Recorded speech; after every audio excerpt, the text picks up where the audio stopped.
yang sudah mulai dengan luar biasa. Dan dari mimbar ini saya mau sampaikan salam damai sejahtera. Shalom. Sekali lagi shalom. Haleluya. Dalam Tuhan ada sukacita, amin. Dan di mana ada sukacita pasti ada senyuman di wajahnya. Boleh sama-sama berikan senyuman dulu, jumpai kanan kiri berbelakang belakang, katakan mari bersukacita dalam Tuhan. Yuk minimal 2-3 orang kiri kanan berbelakang belakangmu dengan senyuman yang paling manis. Sukacita Tuhan luar biasa. Katakan kanan kiri mukamu luar biasa.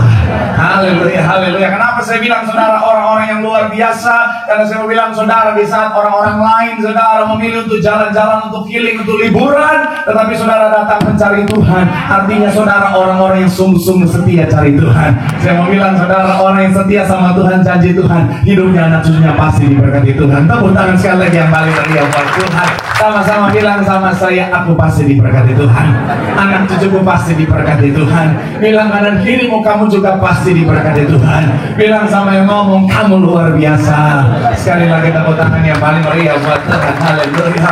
Pendeta, saya nggak healing, nggak jalan-jalan bukan karena cinta Tuhan, lagi belum ada uang. Oh, darah Yesus. Haleluya. Yuk, yang mau kita mau angkat Alkitab kita, Alkitab juga boleh, Alkitab juga boleh. Yang nggak mau kita angkat tangan juga boleh. Sama-sama kita katakan dalam nama Tuhan Yesus, aku percaya Alkitab ini adalah firman Tuhan. Setiap kata kalimatnya sanggup memberkati aku. Dan hari ini aku pasti diubahkan, aku pasti dipulihkan dalam nama Tuhan Yesus. Sama-sama kita katakan amin. Yohanes 2 ayat 8 sampai 11 kita baca bergantian. Saya 8, saudara 9, 11 kita akan baca sama-sama. Yohanes pasal yang kedua ayat yang ke-8 sampai ayatnya yang ke-11. Yang sudah di sana boleh bilang aku diberkati. Ayat 8 demikian firman Tuhan. Lalu kata Yesus kepada mereka, sekarang cedoklah dan bawalah kepada pemimpin pesta. Lalu mereka pun membawanya. Ayat 9 silakan. Setelah pemimpin pesta itu mengucap kain yang telah menjadi anggur itu, dia tidak tahu kepada datangnya pelayan-pelayan cedok kain itu, tapi dia memanggil pelayan-pelayan. Ayat yang ke-10 dikatakan apa? Dan berkata kepadanya, setiap orang menghidangkan anggur yang baik dahulu, dan sesudah orang puas minum barulah yang kurang baik. Akan tetapi engkau menyiapkan atau menyimpan anggur yang baik sampai sekarang. Ayat 11 sama-sama 3. Ya, hal itu dibuat Yesus di Kana yang di Galilea sebagai yang pertama dan dengan itu ia telah kemuliaannya dan murid-muridnya percaya kepadanya. Nah, minggu lalu saudara di opening saya sudah sempat membahas bahwa sebagai manusia kita terbatas. Sama-sama bilang sama saya terbatas. Amin. Karena keterbatasan kita saudara, seringkali kita diperhadapkan pada yang namanya kemustahilan. Sama-sama bilang sama saya kemustahilan. Nah, oleh sebab itu kita sadar betul sebagai orang percaya, karena kita bisa diperhadapkan pada yang namanya kemustahilan, kita butuh yang namanya mujizat. Sama-sama bilang sama saya mujizat. Amin. Dan saya mau bilang saudara, kabar baiknya sebagai Bapak yang baik, dia mau saudara dan saya anak-anaknya menerima mujizat. Katakan amin.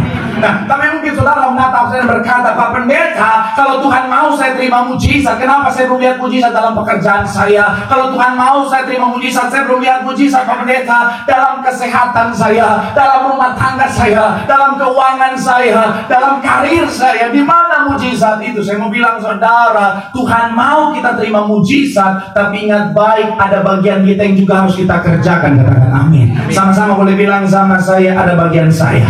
Bilang kanan kirimu, ada bagian kita. Amin. Dan itu yang sama-sama kita akan bahas hari saudara dengan judul khotbah, yaitu kunci melihat mujizat. Sama-sama bilang sama saya, kunci melihat mujizat.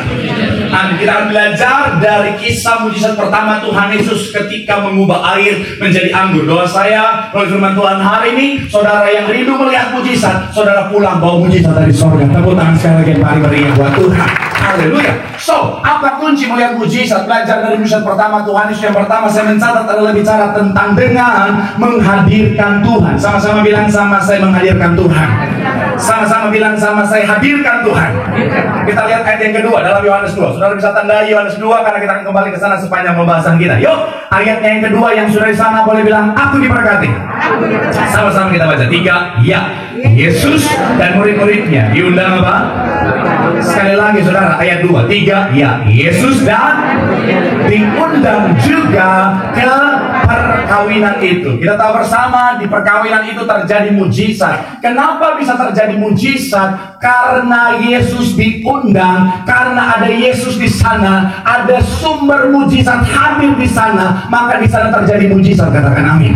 Artinya apa? Kalau seandainya sang sumber mujizat itu tidak ada di sana, bisa dipastikan mujizat Tuhan bisa-bisa tidak terjadi. Betul ya? Kenapa? Karena Yesuslah sumber mujizat. Tanpa Tuhan Yesus mustahil ada mujizat. Nah, jadi dalam hal ini kita bisa belajar begini, saudara. Untuk melihat mujizat dalam kehidupan setiap kita, pastikan kita menghadirkan Tuhan. Sama-sama bilang sama, saya menghadirkan Tuhan. Amin. Artinya apa? Saya mau bilang, saudara, menghadirkan Tuhan di sini gambaran tentang apa? Kita undang Tuhan dalam kehidupan setiap kita. Ada banyak orang mau mujizat, tetapi ketika dikatakan atau ditanya, kau sudah menghadirkan Tuhan atau belum? Dia bilang belum. Saya mau bilang, saudara, mustahil kita bisa lihat mujizat tanpa sumber mujizat ada di sana. Makanya kalau saya boleh ambil satu judul buku-buku yang sangat bagus, saudara, yang ditulis oleh seorang yang cukup memberkati dalam setiap tulisannya, saudara. Judulnya namanya Neil Donald Walsh. Agak susah, saudara. Neil Donald Walsh. Oh, itu berarti, saudara. Saya suka sebuah statement yang dijadikan judul buku adalah When God Step In, Miracle Happen. Jadi ketika Tuhan masuk, ketika Tuhan melangkah masuk, saya mau bilang, saudara, mujizat terjadi. Artinya apa? Kalau kau mau lihat mujizat Tuhan terjadi dalam hidupmu, pastikan Tuhan masuk, kau undang Tuhan hadir dalam hidupmu. Katakan amin. Kalau kau mau, silakan tepuk tangan dulu, silakan. Kalau kau mau mujizat Tuhan ada dalam pekerjaanmu, dalam bisnismu, dalam karirmu, dalam rumah tanggamu, pastikan Tuhan melangkah masuk hadir di sana. Kenapa? Karena Tuhanlah sumber daripada mujizat. Ada banyak orang mau mujizat, tapi dia nggak undang Tuhan hadir dalam hidupnya. Saya mau bilang, saudara, bagaimana kita bisa lihat mujizat Tuhan terjadi? Ada banyak orang, dia mau mujizat Tuhan terjadi dalam bisnisnya, tapi mau ibadah, undang hadirat Tuhan di kantornya, nggak pernah sama sekali, saudara. Ya Pak Pendeta, ya namanya juga kita cuma punya istirahat 1 jam Pak Pendeta, kita kan harus makan, harus yang ngopi-ngopi, harus ngobrol-ngobrol Pak Pendeta. Nggak cukup kalau mau ibadah. Saya mau bilang, saudara, manusia hidup bukan dari roti saja, tapi juga nasi goreng, bakmi dan nasi. Tapi jangan harap ada mujizat kalau kau hadirkan Tuhan, saudara. Hadirkan Tuhan. Seminggu sekali, it's okay. Saya bukan ngomong gini supaya saudara undang saya. Pendeta kasih supaya diundang.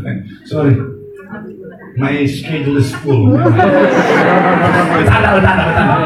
Tapi saudara bisa bikin ibadah sendiri di kantor, saudara. Bangun mesbah supaya di situ ada mujizat. Amin. Ada banyak orang mau, Tuhan, biar kiranya Tuhan mujizat Tuhan terjadi dalam pekerjaanku. Tapi mau urapi pekerjaannya dia nggak lakukan, saudara. Cuma mau urapi meja kantornya aja, urapin, bicara tentang jualannya dan lain sebagainya, nggak mau dia lakukan. Bagaimana? Bila Tuhan bisa membawa mujizat di sana. Ada banyak orang mau rumah tangganya ada mujizat, tapi ibadah keluarga nggak pernah sama sekali. Pak Pendeta capek, Pak Pendeta nggak punya waktu, kan udah capek banget pulang kerja malam, kasihan gimana mau bikin ibadah, Pak Pendeta capek nggak punya waktu. Tapi ketika tidur di tempat tidur main handphone sampai subuh. Pak Pendeta khotbahnya keras banget lagi ya. Kan udah nggak awal bulan Pak Pendeta. Kalau begini mas saya pilih liburan kali Pak Pendeta. Saya mau bilang, saudara, sebenarnya bukan ini yang saya bawakan hari ini, saudara. Tapi dari sesi kedua tadi Tuhan taruh ini hati saya, itu saya sampaikan. Saya tahu agak keras sedikit, makanya tim saya sampai bilang, Kak, tadi Kak khotbah itu keras banget, kayak berkain khotbah, nggak ada lucu-lucunya kan? Nggak apa-apa. Saya percaya dari firman Tuhan pasti benar. Artinya dari Tuhan pasti benar. Kalau dari terus pasti nggak salah, pasti akan memberkati. Boleh berikan tepuk tangan yang paling meriah. Saya mau bilang, saudara, hadirkan Tuhan. Amin. Dan banyak orang bilang nggak punya waktu, tapi mau mujizatnya. Saya mau bilang, saudara, bocah ini bos. Amin. Itu bahasa Ibrani bos. Saya mau bilang, saudara, kalau kamu mau mujizat ada, hadirkan Tuhan di sana. Tapi Tuhan ingetin saya tentang perjalanan kehidupan saya, saudara. Ketika saya butuh mujizat soal yang namanya kesembuhan, karena saya diterapkan pada bulan nanti, Tuhan bilang begini.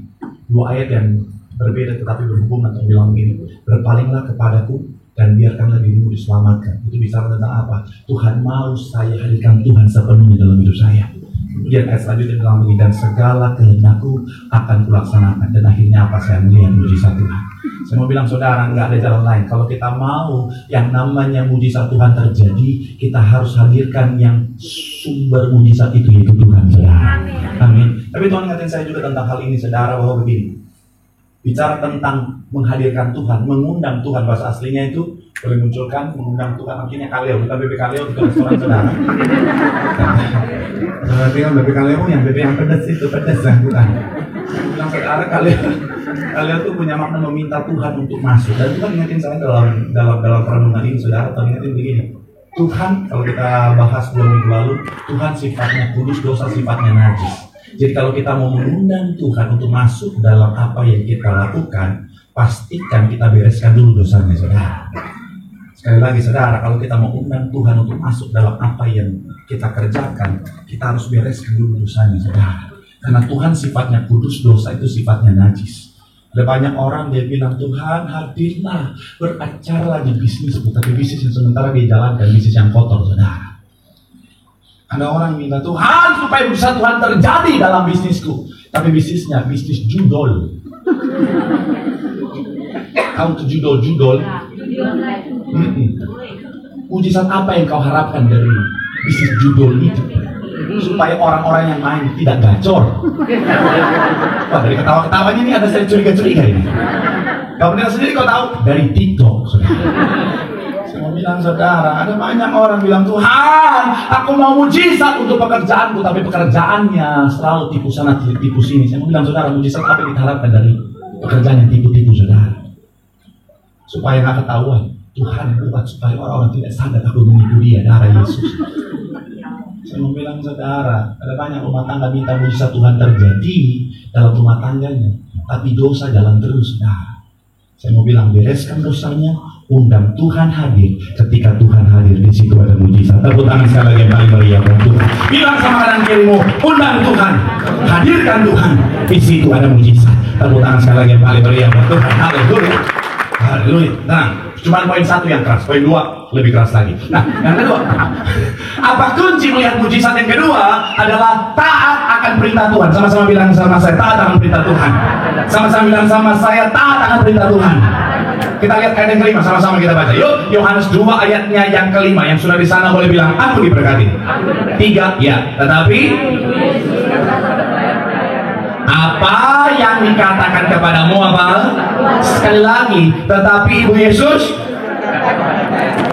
apa yang dikatakan kepadamu buatlah. Sama-sama bilang sama saya, taatlah. Amin. Saya mencatat di sini, saudara, apa kunci melihat mujizat yang kedua adalah dengan ketaatan. Kenapa? Karena hanya dengan ketaatanlah kita bisa melihat mujizat. Katakan amin. Sama seperti berkat, sama seperti pertolongan Tuhan, sama seperti mujizat. Saya mau bilang, saudara, semuanya butuh ketaatan. Semuanya sudah Tuhan sediakan. Tapi saya mau bilang, saudara, untuk sampai ke sana nggak ada jalan lain selain daripada ketaatan. Saudara ingat Nabi Elisa dan juga panglima besar namanya Naaman, saudara. Dia kena penyakit apa? Kusta. Kemudian disuruh oleh Nabi Elisa, Tuhan pakai Nabi Elisa untuk menyuruh panglima Naaman ini, saudara, untuk ngapain? Mandi, membasuh tubuhnya. Di mana? Kali mana? Kali Cisadane? Sungai Yordan. Berapa kali? 7 kali. Hafal Alkitab semua. Hafal itu. Kalau lomba cerdas cermat Alkitab antar cabang SCBD saya pegang. Tenang, saat ini juga saya akan ngomong begitu. Berapa kali? 7 kali. Pertanyaan saya, bisa nggak Tuhan suruh 1 kali saja langsung sembuh? Bisa. Udah pengetahuan bagus, imannya juga luar biasa. Mantap sekali. Kenapa Tuhan suruh 7 kali? Yes, ingat kalau mujizat tembok Yeriko roboh, berapa kali mereka harus putar? 1 hari? Berapa kali? 1 kali. 1 kali dulu, baru hari ke-7 baru 7 kali.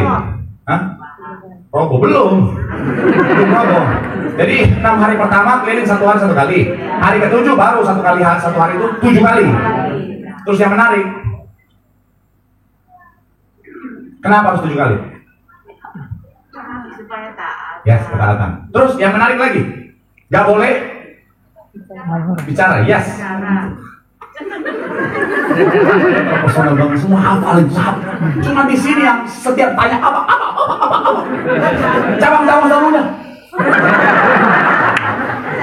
Jangan SCBR.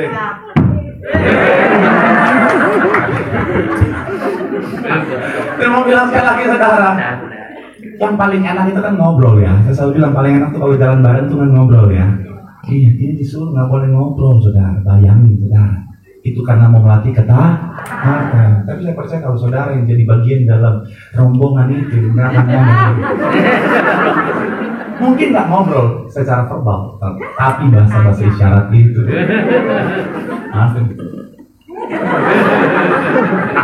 Maksudnya coba lu lihat ada yang pakai heels ya Tuhan, kita pakai heels kita orang Kristen show kali ini ya Tuhan. Yang bilang saudara tapi ketaatan lah yang akhirnya membuat mujizat itu terjadi. Saudara ingat ketika yang namanya Petrus dia menangkap sejumlah besar ikan. Yes, saya bilang saudara itu ketaatan benar-benar sangat-sangat dituntut saudara. Sepanjang malam cari nggak dapat apa-apa. Tiba-tiba Tuhan Yesus seorang tukang kayu suruh nelayan. Petrus dari lahir udah jadi nelayan. Ikan-ikan di sana lihat Petrus, bos. Iya kan ikan-ikan di sana lihat Petrus, kakak pertama. Tangkap kami kakak. Iya. Sepanjang malam nggak dapat apa-apa. Tiba-tiba tukang kayu datang. Saya nggak ikutan nih. Masa depan saya masih panjang Tuhan. Saya mau bilang saudara, tiba-tiba disuruh lemparkan jalan ke sebelah kanan. Saya percaya sepanjang malam Petrus udah lempar kiri kanan depan belakang satu-satu jadi saudara. Iya kan? Tapi hebatnya karena ketaatan seorang Petrus, mujizat Tuhan terjadi dalam hidup kami. Saya mau bilang saudara, nggak ada jalan lain. Kalau kau ingin lihat mujizat, belajar taat sama Tuhan. Ketika kita hidup dalam ketaatan, mujizat Tuhan menjadi bagian kita. Tepuk tangan sekali lagi yang paling meriah buat Tuhan. Bilang sama kanan kirimu, hidup dalam ketaatan. Bilang sama yang ngomong, di situ ada mujizat Tuhan. Tepuk tangan sekali lagi yang paling meriah buat Tuhan. Haleluya. Yang terakhir, yang ketiga, saudara yang mesti boleh siap-siap. Apa kunci melihat mujizat yang terakhir yang ketiga adalah percaya sepenuhnya kepada Tuhan. Sama-sama bilang sama saya percaya sepenuhnya. Sama-sama bilang sama saya percaya sepenuhnya kepada Tuhan. Kita baca Yohanes 2, 8-9. Imam Musi boleh saya maju ke depan. Ayat 8-9 yang sudah di sana boleh bilang, aku diberkati. 3, ya. Lalu kata Yesus kepada mereka, sekarang cedoklah dan bawalah kepada pemimpin pesta. Lalu mereka pun apa? Membawanya. Ayat 9, setelah pemimpin pesta itu mengecap air yang telah menjadi anggur itu, dan ia tidak tahu dari mana datangnya, tetapi pelayan-pelayan yang mencerok air itu apa? Ia memanggil mempelai. Sekali lagi saudara 8 dan 9. 3 ya. Lalu kata Yesus kepada mereka, sekarang ceroklah dan bawalah kepada pemimpin pesta. Lalu mereka pun apa? Ayat 9. Setelah pemimpin pesta itu mengecap air yang telah menjadi anggur itu, dan ia tidak tahu dari mana datangnya, tetapi pelayan-pelayan yang mencetak air itu mengetahui. Ia memanggil mempelai laki-laki. Kalau kita mau berpikir logika, menurut saudara, si pemimpin pesta dan mempelai tahu nggak kira-kira jumlah anggur yang mereka miliki? Yang tahu boleh angkat tangan. Yang tidak tahu boleh angkat tangan. Yang lain jawab apa? Haleluya. Sambil lima musik boleh. Sama juga. Kalau lagi mencetak anggur. Kalau bilang saudara, kalau kita mau pakai logika kita ya, saudara, pasti tahu lah. Apalagi saudara yang udah nikah, saudara pasti tahu yang namanya mempelai, yang namanya pemimpin pesta. Kalau hari ini perwakilan keluarga atau dia WO-nya, pasti tahu jumlah cateringnya berapa. Iya kan? Pasti mereka tahu jumlah semuanya. Makanya saya waktu nikah, saudara, saya tahu berapa jumlah catering. Itu ketika perbandingan dengan undangan berbeda jauh dari Yesus. Iya kan, waktu saya nikah itu saudara, saya ada bikin 2 acara. Jadi memang awalnya rencana membuat acara keluarga, tetapi karena tiba-tiba pemerintah bilang, oke sudah boleh, langsung kelabakan saudara. Jadi makanya banyak yang nggak bisa keundang saudara. Mohon maaf, dari Indonesia, mohon maaf. Juga banyak yang keundang. Tapi saudara, akhirnya saya bikin 2 acara. Jadi untuk rekan-rekan gereja, pelayanan, jemaat Tuhan semuanya itu kita bikin di Nias, saudara. Bikin dari Nias. Kemudian malamnya bikin di daerah sebuah hotel di daerah Karawang, saudara. Akhirnya yang siang banyak yang nggak datang. Yang siang banyak yang nggak datang. Sampai akhirnya sisa makanannya lumayan sudah. Yang nggak datang siang, datang di malam. Yang notabene saya harapkan datang di siang. Jadi saudara bisa bayangkan, saya dari pelaminan, saya melihat lautan manusia ada di depan saya, dan saya tahu jumlah cateringnya berapa.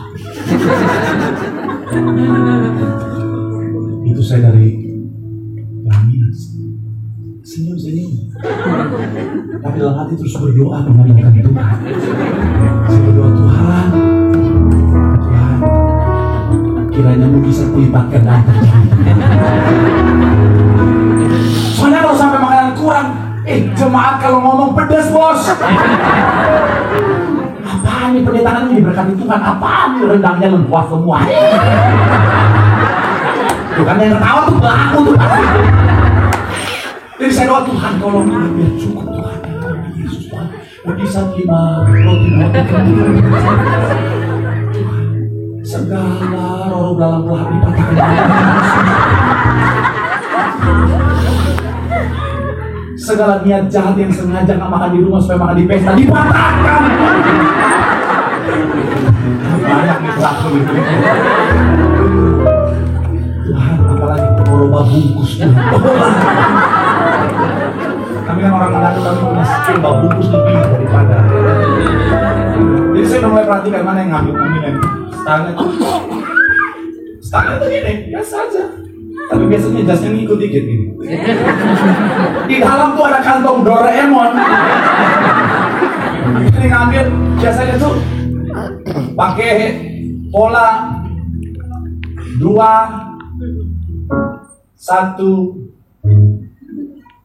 2, 5. Maksudnya 2 ke piring dulu, 1 masuk, 2 dulu ke piring lagi biar mencurigakan. 5-nya mana? Pokoknya pas alamat depan udah gede banget semua sini. Kembalikan rendang saya. Pasti tahu lah. Nah, tapi kalau saudara perhatikan, si pemimpin pesta dan juga si pengantin, mereka tahu awalnya kurang, tapi mereka tenang karena mereka tahu Yesus sudah ada di sana. Saya mau bilang dalam kehidupan setiap kita begini, kalau Tuhan sudah hadir, karena siapa itu?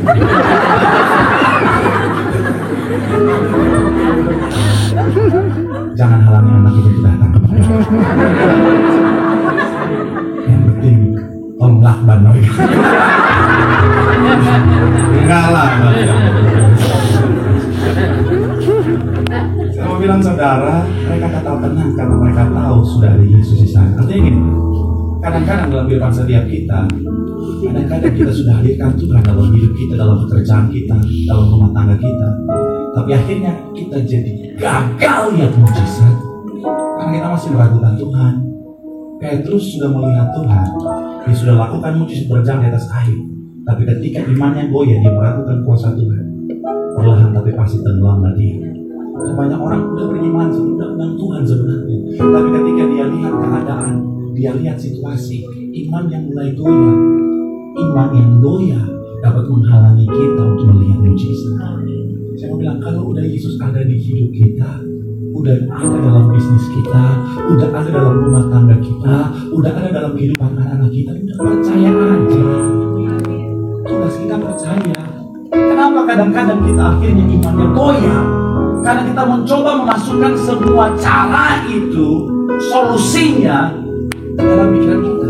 Bagaimana ya ini bisa dilunaskan? Bagaimana ya ini akhirnya bisa sembuh? Bagaimana ya ini akhirnya bisa yang pahit bisa jadi gagal pahit? Bagaimana ya supaya ini bisa begitu dan lain sebagainya? Bukan urusan kita untuk tahu bagaimana caranya. Makanya saya dikatakan mereka nggak tahu bagaimana caranya, tapi ada aja. Kita nggak perlu tahu bagaimana cara Tuhan.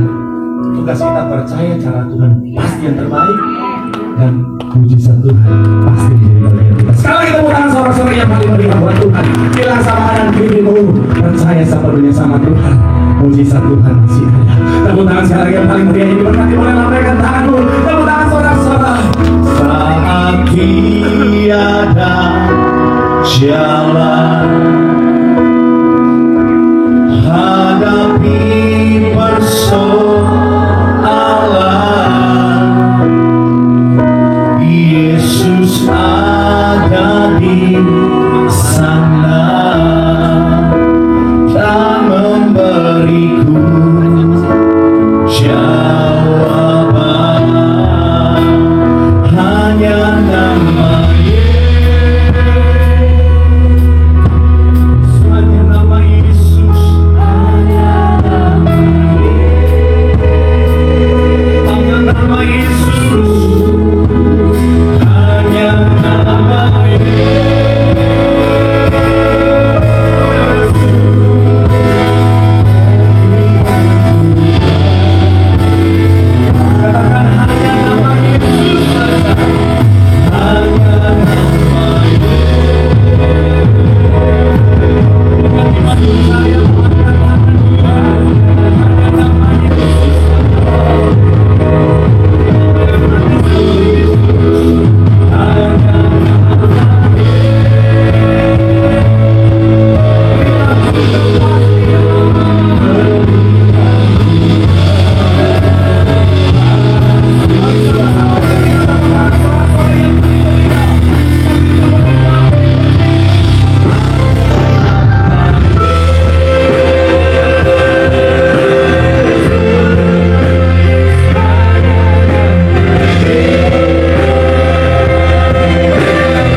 di hari ini kau sementara dibenarkan pada kemustahilan.